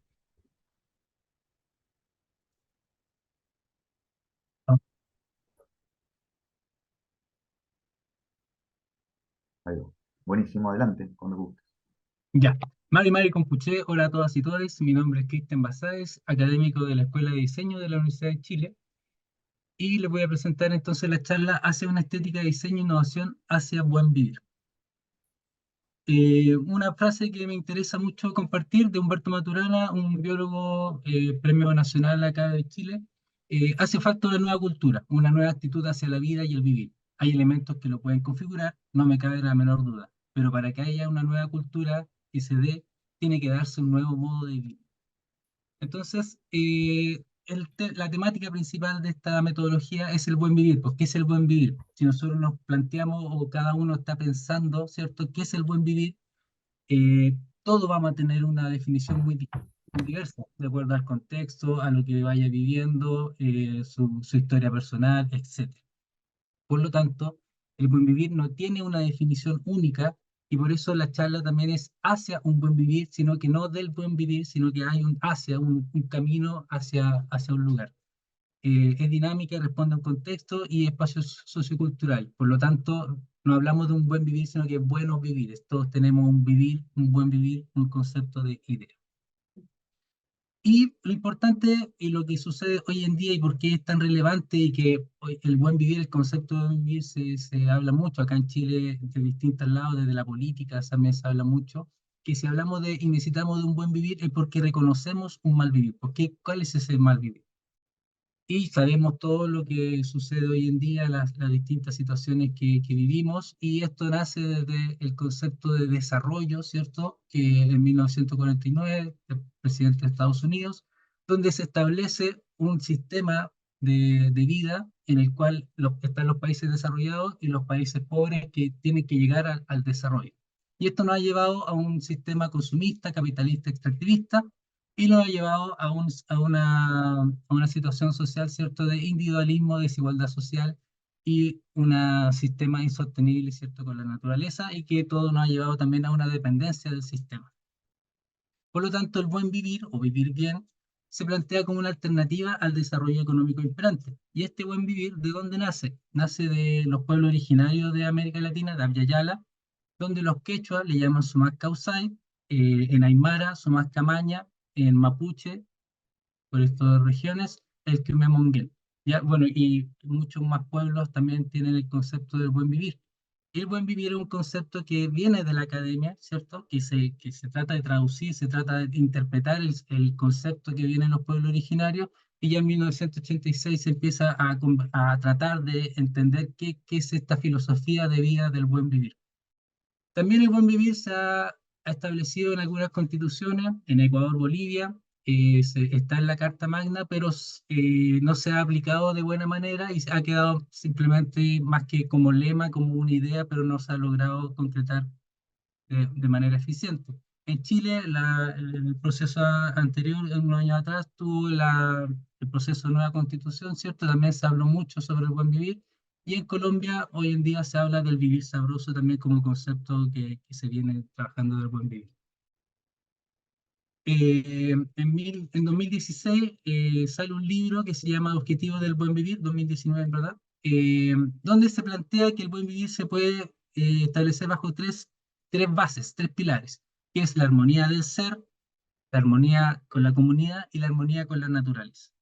Bajo esos tres principios, tres bases, ¿cierto? Empezamos entonces a trabajar esta metodología que cómo poder complementarla con el diseño y la innovación. Entendemos entonces, bajo esta frase, la palabra crea realidad, que el diseño es fundamental, ¿cierto? Y la innovación para los conceptos, las palabras, ¿cierto? Que vamos generando, los atributos que vamos generando en nuestros proyectos, qué le vamos a dar, qué palabra vamos a crear y qué realidad queremos crear, qué queremos aportar. Entendiendo entonces que diseño, desde sus distintas etimologías, ¿cierto? Pero esta de Ives Zimmerman nos puede definir desde la etimología, ¿cierto? Que diseño es un propósito hecho forma. Entonces la pregunta es, ¿cuál es el propósito que nosotros como diseñadores queremos darle a nuestro diseño e innovación luego más adelante? Y ahí entonces empieza la reflexión más allá de simplemente desarrollar una metodología, sino que qué pasa también con el diseñador, con la persona, cuál es nuestro propósito para poder diseñar. También la innovación, ¿cierto? Llevar este propósito, este diseño, llevarlo al mercado para poder establecer a la comunidad lo que nosotros queremos entregar. Entonces, existen muchos métodos de diseño, ¿cierto? Y diseño e innovación. Los más populares, podríamos decir hoy en día, en esta etapa, está el Design Thinking, ¿cierto? Con su metodología simplificada y el doble diamante del Design Council. Pero lo que me ha pasado en las clases que he ido desarrollando, tanto en ingeniería como en diseño, de diseño e innovación, es, claro, ya tenemos muchos métodos, todos nos preocupamos del producto, del objeto, pero ¿qué pasa con la persona? ¿Qué pasa con el diseñador, el innovador, innovadora, que quiere desarrollar este proyecto? ¿Cuál es mi propósito? ¿Qué es lo que yo quiero?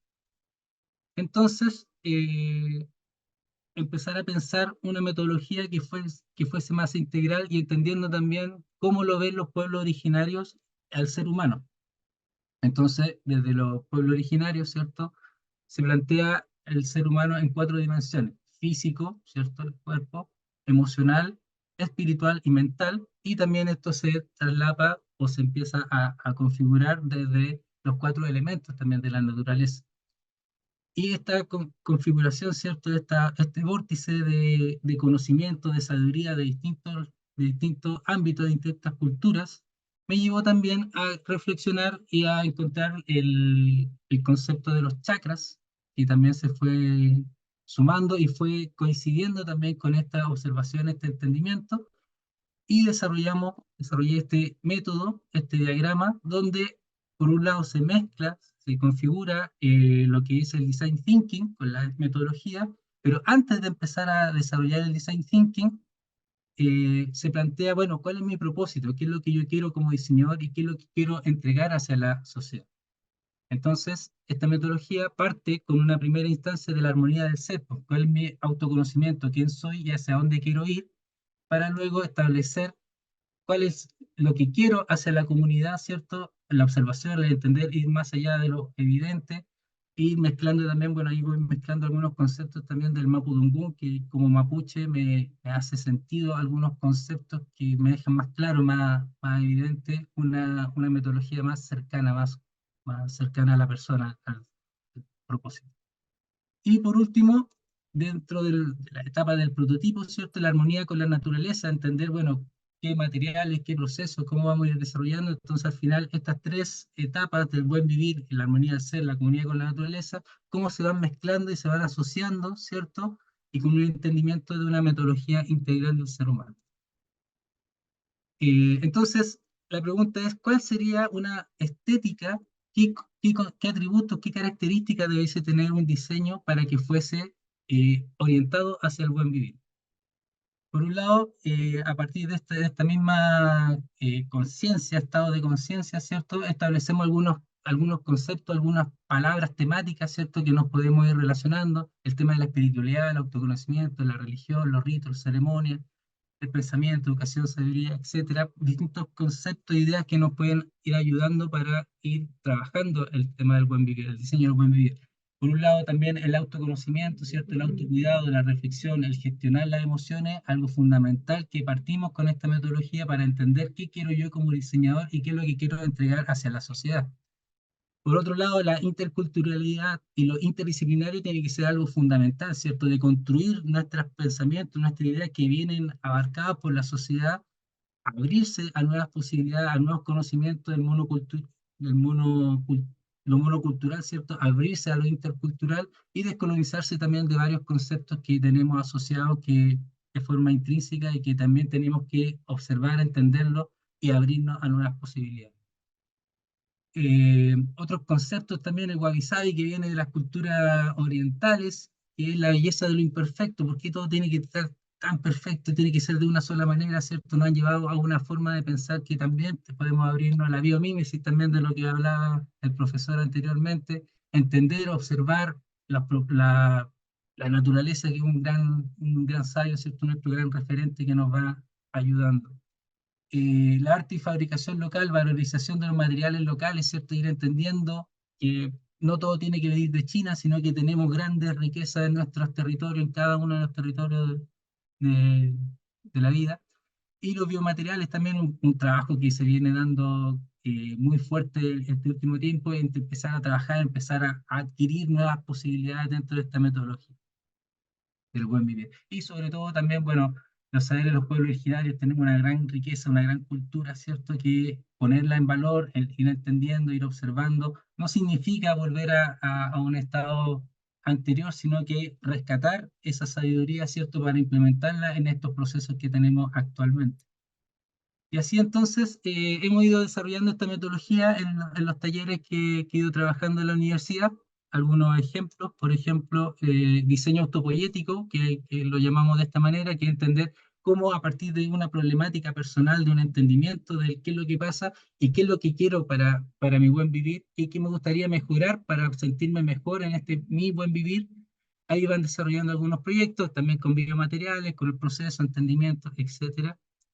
Algunos otros ejemplos, bueno, también situaciones que ocurren, la desconcentración, ¿cierto? La conexión en el transporte diario, el público, el tener que estudiar en otras regiones, ¿cierto? Que te llevan a la ciudad y que te alejan de tu entorno natural donde vives. También los nuevos rituales, crear nuevos rituales, nuevos procesos, como de cosas muy cotidianas, pero llevarlo a un estado más sagrado, podríamos decirlo de cierta manera. Y también trabajo en sociedad, pues en la comunidad. ¿Qué pasa, en este caso, en la Facultad de Arquitectura y Urbanismo de la Universidad de Chile? Un trabajo que hacemos también como qué es el buen vivir para la facultad, qué es lo que pasa, un trabajo de entrevista, de mucha consulta, de investigación, de etnográfica, ¿cierto? Para definir y hacer un trabajo que también pueda aportar a la sociedad. Entonces, el diseño e innovación hacia buen vivir debe ser una filosofía de vida no jerárquica, interconectada y descentralizada, que nos invita a repensar y diseñar un nuevo mundo en un vivir y convivir en armonía con nosotros mismos, nuestra comunidad y la naturaleza, a modo de un rizoma. Eso sería. Muchísimas gracias, Chaltumay, por la escucha. Bueno, Cristian, muy bueno, muchas gracias. Me imagino lo que habrá sido esa experiencia con los estudiantes ahí descargando, muy bueno, muy inspirador. Gracias. Bueno, bien, después, si nos queda tiempito, vemos esto. Seguimos con Marcela Giovanna, ¿puede ser, por favor? Sí, ¿cómo está? Buen día. Buen día. Bueno, yo les voy a compartir hoy día una experiencia básicamente muy parecida a la que hace un momento nos estaba comentando, de la elaboración y la presentación en base a un proceso de diseño, ¿no? Que hemos ido desarrollando. Entonces, lo que básicamente nosotros hemos hecho en un taller de diseño que yo llevo aquí en la ciudad es comenzar a desarrollar el diseño. Estoy teniendo un poco de problemas para compartir la pantalla. Bueno, no es necesario al final. Voy a Está desde el intentar... teléfono, ¿no? Sí, es de teléfono. Por eso está un poco complicado compartir la pantalla, pero bueno, lo que yo les voy a manifestar es cómo a través de un proceso de diseño se puede llegar al desarrollo y a la plasmación de la idea matriz en el proceso de arquitectura basado principalmente en un elemento como es el caso de un cubo. Un cubo puede permitir la transmisión de toda la idea generadora del proyecto, partiendo de la concepción de lo que es la sociedad hasta llegar a mostrar cómo se podría desarrollar todo el proceso, pero solamente en las 6 caras. Tradicionalmente en los talleres de arquitectura se suelen presentar una serie de láminas, planos que van a mostrar todo el desarrollo del proyecto y terminan enfocándose básicamente en un producto final que pueden ser maquetas virtuales o maquetas reales de todo el proceso arquitectónico. Sin embargo, cuando nosotros diseñamos, eso puede resultar bastante complejo para los estudiantes porque no solamente tienen que llevar esta etapa de demostración completa, sino que le puedo pedir que pueda autorizarme. Estoy en un dispositivo más con la computadora para que pueda compartir la pantalla. Sí, claro. Nahuel, Eh, ¿le asistís por favor en eso? sí, ¿Cómo? que me habilite. Estoy en otra computadora con la presentación. Si me podría habilitar para que la puedan compartir y puedan ver los ejemplos. ¿Con qué nombre, Marcela? ¿Cómo lo...? Estoy con Pablo Poveda.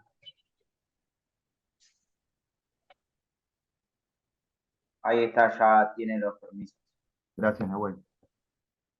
Gracias.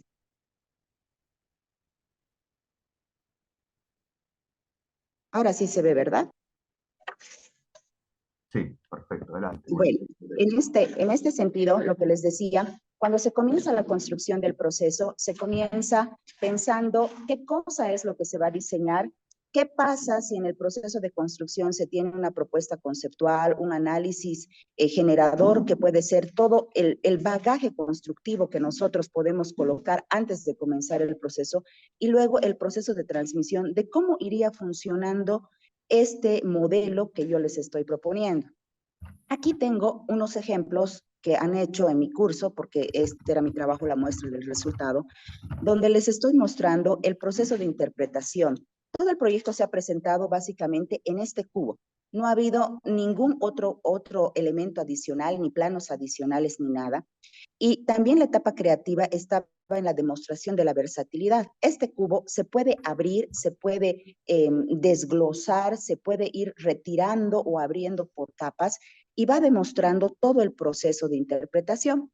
Por ejemplo, en la parte posterior, aquí tenemos toda la etapa de formulación del problema. En este caso correspondía a un centro de interpretación donde se iban desarrollando los objetivos generales, se tenía toda la parte interpretativa, la idea generatriz. En este caso, el estudiante tuvo un proceso semántico pensando en una hoja que había encontrado en un lugar donde habíamos ido a hacer el análisis del sitio. Se hace la demostración en la otra cara de todo el proceso de análisis que ha tenido el trabajo y obviamente la etapa de programación del cómo ha ido resultando los diferentes elementos que van a tener en el proyecto. A continuación, en el mismo cubo desdoblando, se va presentando ya la evolución del proyecto, desde lo que son las ideas generadoras de partido, de diseño arquitectónico, para terminar prácticamente en todo lo que va a significar este proceso generador, que va a ser el elemento donde va a aparecer básicamente el tema de lo que va a significar el diseño. Entonces, es una muestra doble, diríamos, en la cual el estudiante va a tener la posibilidad de mostrar en un solo elemento todo su proceso de diseño. Resulta mucho más sencillo en el momento de la evaluación porque todo está dentro de un mismo elemento, no hay una gran cantidad de láminas, no hay una gran cantidad de elementos y además el estudiante puede motivarse y dar lo mejor de sí en su misma capacidad de diseño. ¿Por qué? Porque el cubo puede plegarse y desplegarse de N mil formas. Esta que les he mostrado es solamente una muestra pequeña de lo que puede hacer. En realidad se pueden hacer 100,000 formas distintas. Todo depende de la creatividad. Entonces, con eso se incentiva un doble proceso, no solamente del diseño arquitectónico, sino de la demostración del producto.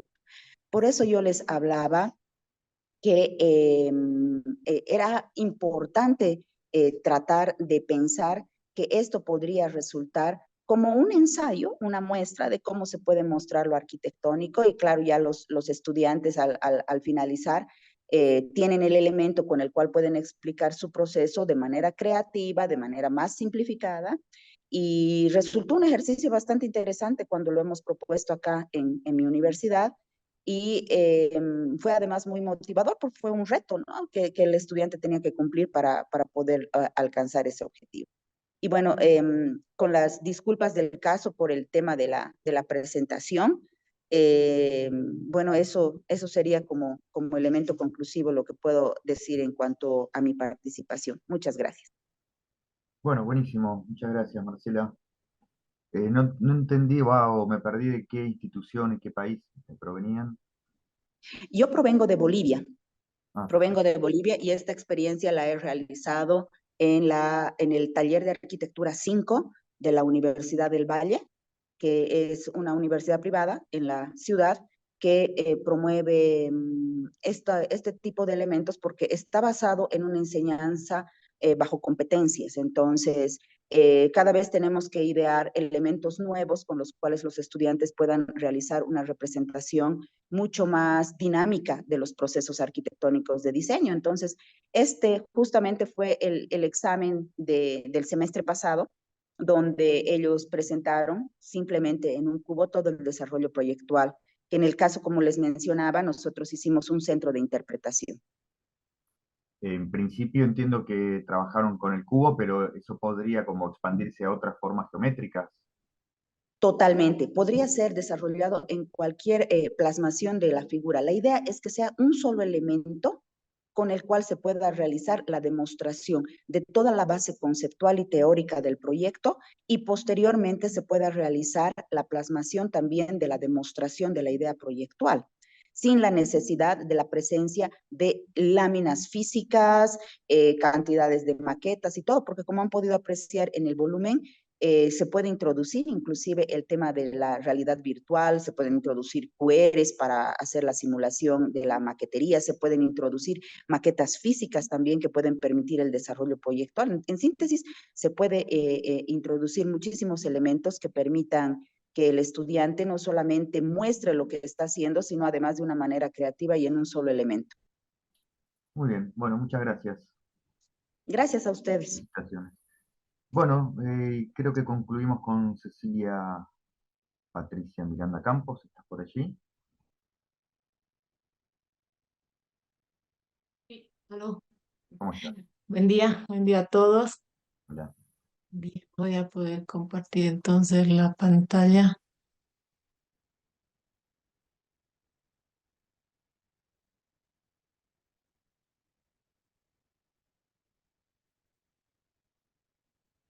Bien, ¿se está viendo la presentación? Bien. Adelante. Bueno, primeramente saludar a todos los presentes. Mi nombre es Cecilia Patricia Miranda Campos. Soy docente en la Universidad de San Francisco de Chuquisaca. Y bueno, en esta oportunidad agradezco nuevamente también a la Universidad de Palermo y me presento con la temática aplicabilidad de la representación isométrica en el mundo de los elementos gráficos. Bien, bueno, muchas veces sobre todo en la materia que yo doy, que es geometría descriptiva, me ha pasado que cómo poder aplicar esto, ¿no? En el tema, sobre todo el tema de diseño gráfico. Y muchas veces cuando los estudiantes diseñan en el plano 2D, para poderlo proyectar, por ejemplo, a una etapa tridimensional, es cuando nosotros vemos el tema de la técnica, ¿no? En este caso, de la forma única de lo que percibimos el diseño a través de la vista isométrica.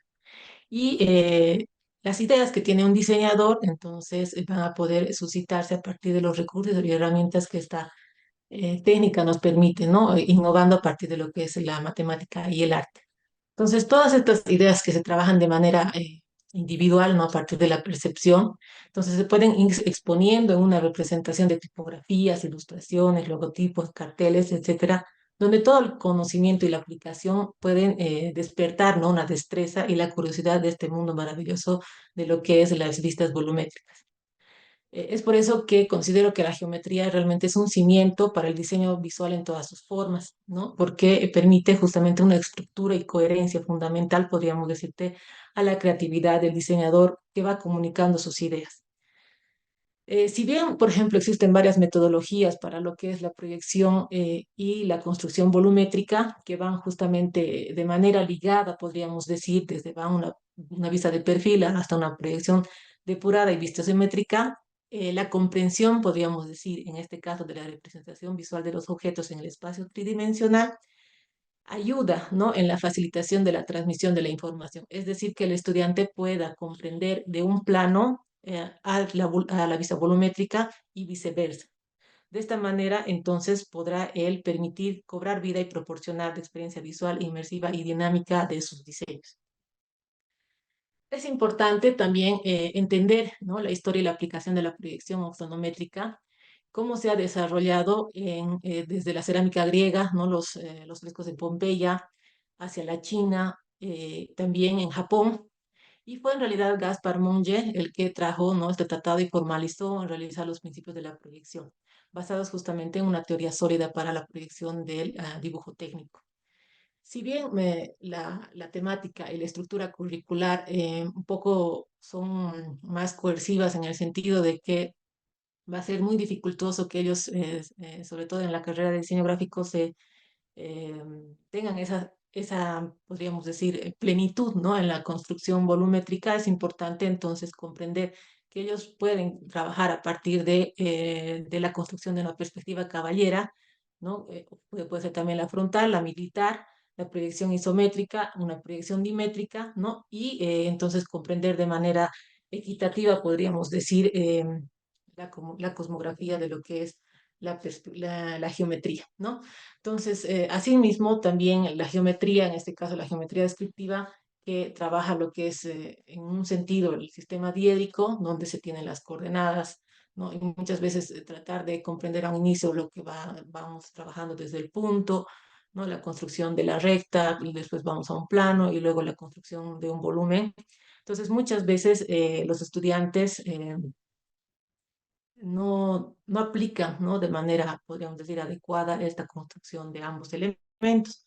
Es por ello que el dibujo isométrico debe ir a la par, ¿no?, de este sentido del proceso de aprendizaje, en el cual las proyecciones, tanto de las perspectivas isométricas, que justamente vienen de ese origen, ¿no?, de la medida, que es una forma visualmente en 3 dimensiones que se ajusta, podríamos decir, y cobra protagonismo.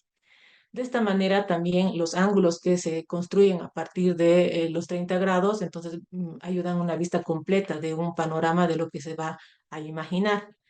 Y ya podríamos decir que todos estos dibujos se formalizan, ¿no?, utilizando los elementos geométricos que simultáneamente van entonces construyéndose a la vista de las vistas frontales, superiores, laterales, y también con el sentido de la vista isométrica. La importancia justamente radica en el sentido de que mantener los ejes, ¿no?, de manera igual en el dibujo isométrico, entonces podrán ellos construir de manera simultánea, podríamos decir, y planificar proyectos complejos que vayan justamente desde elementos les voy a ir mostrando más adelante, en la comprensión adecuada justamente de ese elemento isométrico, que muchas veces la rejilla, ¿no?, y los ejes que les van facilitando. Además que es una idea de lo que ellos ya van a llevar cuando van construyendo en el 4 semestre, porque en realidad esta materia, que es del 1 semestre, solamente les facilita para la comprensión del X, Y, Z, ¿no? Y ya cuando ven, por ejemplo, programas como Blender, SketchUp, etcétera, entonces van intuitivamente ya, ¿no?, entendiendo las representaciones. Y bueno, si bien las vistas isométricas han sido parte, podríamos decir, de la arquitectura, la ingeniería, etcétera, vemos hoy en día cómo está cobrando vida en lo que es el diseño gráfico, el diseño industrial, etcétera, donde el beneficio del dibujo simétrico entonces visualiza de manera adecuada, podríamos decir, el espacio tridimensional, creando, ¿no?, a partir de ilustraciones, de elementos conceptuales que ellos materializan. Esta representación, en este caso, entonces, confiadamente podría decir que emerge, ¿no?, de algo que ellos justamente crean en función de los proyectos complejos que se dan de manera efectiva, ¿no?, en lo que son las representaciones detalladas de sus proyectos. Asimismo, hay algunas técnicas, ¿no?, que son ideales para trabajar, ¿no?, y trabajando el alzado, las plantas, ¿no?, y como les decía, las cuadrículas, las proporciones, etcétera. Las aplicaciones del celular también dentro del proceso de enseñanza y aprendizaje, ¿no?, nos ayudan en el sentido de que hay aplicaciones que permiten visualizar a manera de juego también, para que ellos se ubiquen, ¿no?, de la manera espacial, como es lo GeoGebra, Isometrics, ¿no? Y hay algunas aplicaciones mucho más, incluso en las iOS, ¿no?, donde ellos mismos puedan construir elementos que les ayuden en la comprensión espacial. Bueno, entonces, a partir de ello, todas estas inspiraciones que ellos puedan crear, ¿no? Como les decía, el futuro del diseño isométrico en lo que son, por ejemplo, infografías, donde son visualmente atractivas y claras, ¿no? Presentación que pueden generar publicaciones para destacar informaciones claves dentro de diferentes perspectivas, plasmando la inspiración y la creatividad, elementos tipográficos también que pueden ir desde incorporar elementos 3D, efectos visuales, que pueden dar contenido incluso a tapas de libros, ¿no? Anuncios, logotipos, en una presentación moderna y creativa.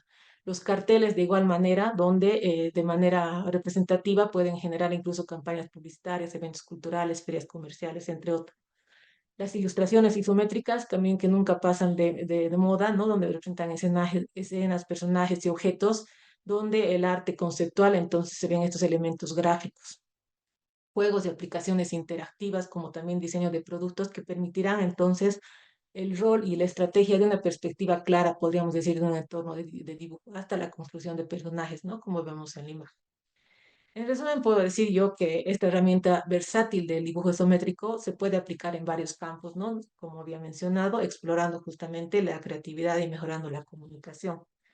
Los ejercicios en la carrera han demostrado que los estudiantes pueden trabajar la creatividad en este sentido. Por ejemplo, un semestre hicimos el trabajo del Día del Maestro, donde ellos aplicaron, ¿no?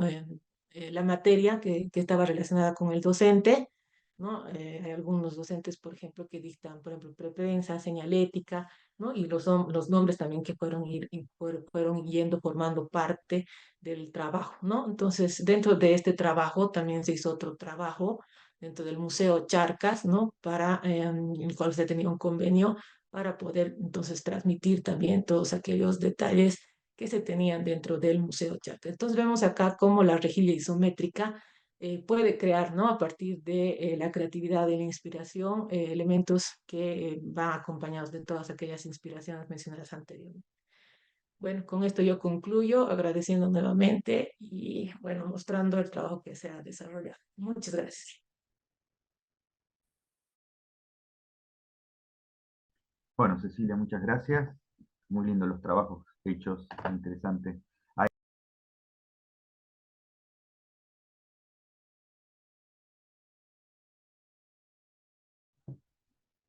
No sé si me escuchaban, estaba diciendo que le agradecía a Cecilia. Muy interesante, muy lindo los laburos de sus estudiantes. Y ahí les dejaba como profe de historia el antecedente de esto que está diciendo en el diseño gráfico de Takenobu Igarashi, que ya desde los 70, durante 10 años, hizo una serie de calendarios isométricos para Japón, muy interesante. Ahí les dejo el link también para sumar a lo que estaba contando Cecilia, que está bueno también, bueno, esto de tener los antecedentes, ¿no? Así como obviamente mencioné a Monge, que es el creador del sistema, pero bueno, cómo se ha ido aplicando, y coincide también con lo que decía Cecilia. Si quieren, estamos ya al cierre, creo que no queda nadie más por compartir, o sea que si quieren prender las cámaras para humanizar un poco el ambiente, se agradece. Así podemos hacer un mínimo intercambio. Gracias. Y bueno, no se está la costumbre de apagar cuando está hablando el otro. Para mí está bueno prender y que estemos todos ahí sabiendo que hay alguien atento del otro lado o medianamente interesado en lo que estamos exponiendo. Bueno, nada, les decía que les decía, no sé ya. No, que me parecía interesante lo que está planteando Cecilia en la actualidad, y las estéticas que están manejando los estudiantes, que ya este antecedente que les mostraba en el chat ya estaba, digamos, anclado en la posmodernidad, en esa ruptura, ¿no? Visual que promovió de alguna manera la posmodernidad con los diseños y la arquitectura. Pero digamos, cómo eso subsiste, ¿no? Y cómo tanto Cecilia como también por allí Marcela, que contó anteriormente, ¿no? El tema y en otros casos también que han comentado, el tema de la espacialidad, digamos, de los diseños en relación al espacio, ¿no? Que ya es tan importante toda esa vinculación, y que me parece capital, toda la propuesta desde Chile de Cristian, me pareció súper interesante como este replanteo holístico, humanístico, tomando tantas referencias tan interesantes, que también de alguna manera Pedro también lo presentó en su trabajo, o José incluso también desde su proyecto, desde la arquitectura, lo mismo, ¿sí? Pero esta idea de que en un momento en que estamos tan atravesados por estas problemáticas pandémicas y pospandémicas de la vinculación con el mundo circundante y la tecnología en términos de hasta dónde vamos a llegar con eso y hasta qué punto utilizarlo para bien o para mal, ¿no? Sobre todo con todo esto de la inteligencia artificial. Me parece súper capital que podemos estar pensando todas estas cosas de modo más humano. Por suerte, nuestra región, con toda su historia pasada, desde los pueblos originarios, pero también pasando por nuestros devenires demócratas y no tan democráticos, nos vienen enseñando muchas cosas y tenemos una capacidad de resiliencia y una capacidad de volver de no perder eso, ¿no? Esos vínculos con el entorno, ¿no? Creo que la idea de que no terminemos de ser naciones tan industrializadas, siempre nos da esa facilidad y esa posibilidad de adaptarnos a la contingencia, a cuestionarnos si realmente esta vorágine tecnológica nos lleva a algo, y entonces los planteos que pueden plantear personas como Maturana, por ejemplo, de Chile, me parecen que son muy, muy valiosas. Por otro lado, me parece también maravilloso que cada una y uno de ustedes, como digo yo, por lo menos en mi práctica docente, yo por cuatrimestre actualmente tengo entre 7 y 8 cátedras en las 3 instituciones que estoy, y para mí eso es un espacio de trinchera en términos de Adrián Dárgelos, que es el líder de la banda Babasónicos, que habla en su disco Trinchera, justamente habla un poco políticamente de todo eso, ¿no? Como un espacio político muy fuerte para nosotros, esas trincheras que tenemos, y que acá nosotros la estamos de alguna manera visibilizando y socializando entre compañeras y compañeros y colegas de diferentes partes de la región y diferentes áreas, ¿no? Del diseño y la arquitectura, los diseños de arquitectura. Entonces me parece muy valioso todo esto, primero para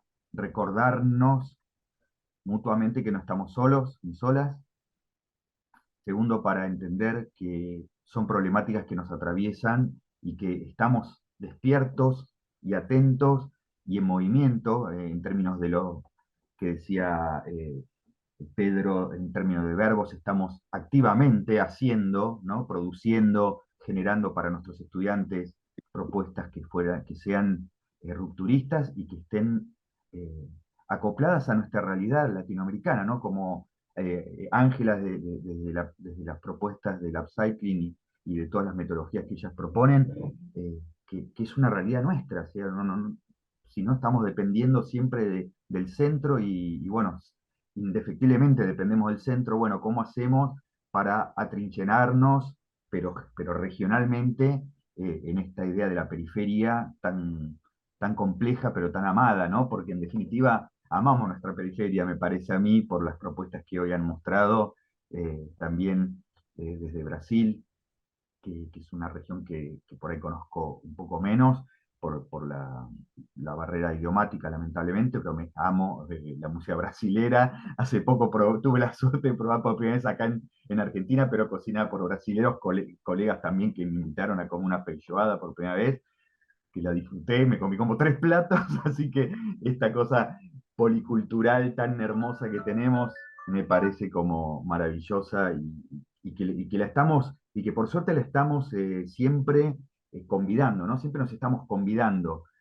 regionalmente, y eso me parece maravilloso. En estos espacios de visibilización de lo que hacemos cada una y una en nuestra trinchera, pero también en la cotidianidad con nuestros estudiantes, con nuestros pares, con nuestras familias, nuestros vecinos, ¿no?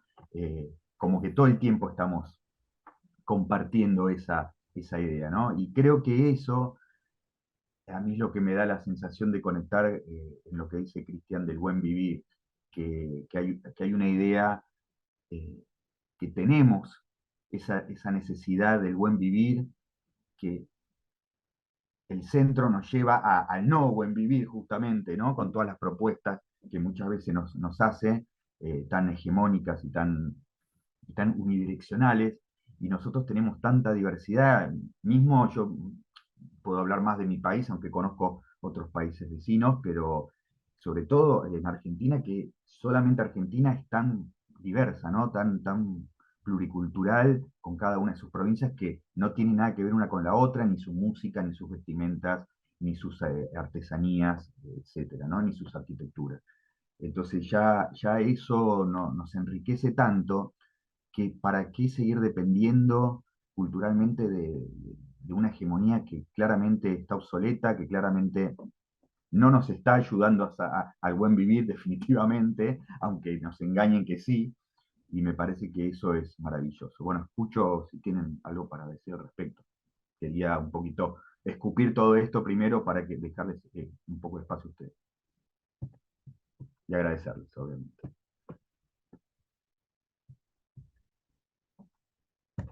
Ahí por allí, ¿cómo puedo leer sobre eso?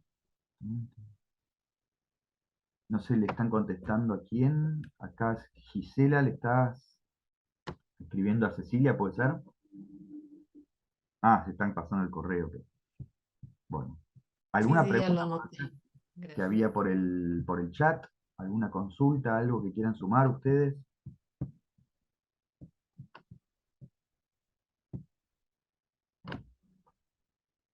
Bueno, sin nada más entonces, agradecerles enormemente la participación, contarles que esto sigue, o sea que pueden sumarse como oyentes y participantes activos también, que eso es muy valioso para quienes están participando, ¿no? Así que les deseo éxitos con todo, felicitaciones, gracias, y nos vemos el próximo encuentro seguramente, ¿sí? El próximo congreso. Chao, que estén muy bien, gracias. Chao, Y gracias. gracias, Nahuel, por la coordinación.